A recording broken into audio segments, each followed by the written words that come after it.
Hello friends, welcome to my new video. आज हम लोग देखेंगे here are some example of using would have in Hindi to English translation. Friends start करते हैं। Would have translation. पहला है मैं यह किया होता। मैं यह किया होता, इसे हम लोग इंग्लिश में लिख सकते हैं I would have done this. I would have done this. अगला है वह यह किया होता। वह यह किया होता। He would have done this. He would have done this. अगला है हम यह किया होता। हम यह किया होता। We would have done this. We would have done this. अगला है मैं वहाँ गया होता। मैं वहाँ गया होता। I would have gone there. I would have gone there. अगला है वह मुझे बताया होता। वह मुझे बताया होता। He would have told me. He would have told me. अगला है निगेटिव सेंटेंस। अब हम लोग देखेंगे वुड हैव का। मैं यह नहीं किया होता। मैं यह नहीं किया होता। तो निगेटिव सेंटेंस में केवल नॉट लगेगा, जैसे कि I would not have done this. I would not have done this. अगला है वह यह नहीं किया होता। वह यह नहीं किया होता।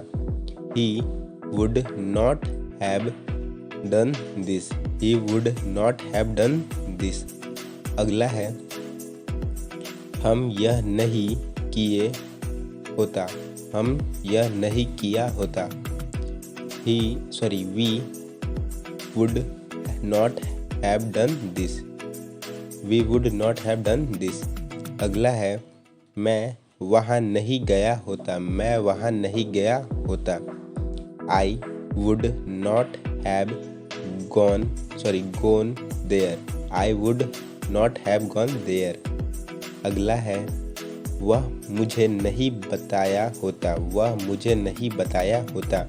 He would not have told me. He would not have told me. अगला है इंट्रोगेटिव सेंटेंस देखेंगे अब हम लोग वुड हैव का। पहला है क्या मैं यह किया होता। क्या मैं यह किया होता। Would I have done this. Would I have done this. अगला है क्या वह यह किया होता। क्या वह यह किया होता। Would he have done this. Would he have done this.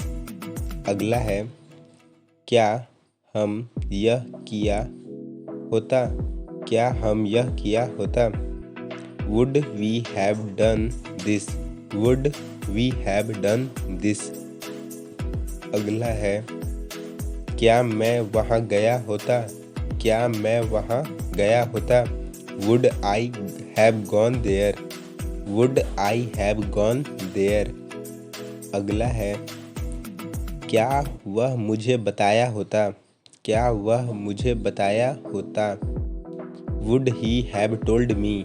Would he have told me. Friends, अच्छा लगा तो लाइक शेयर एंड सब्सक्राइब जरूर करिएगा। मिलते हैं आपसे अगले वीडियो में। I got the horses in the back, horse stock is attached, head is matted black.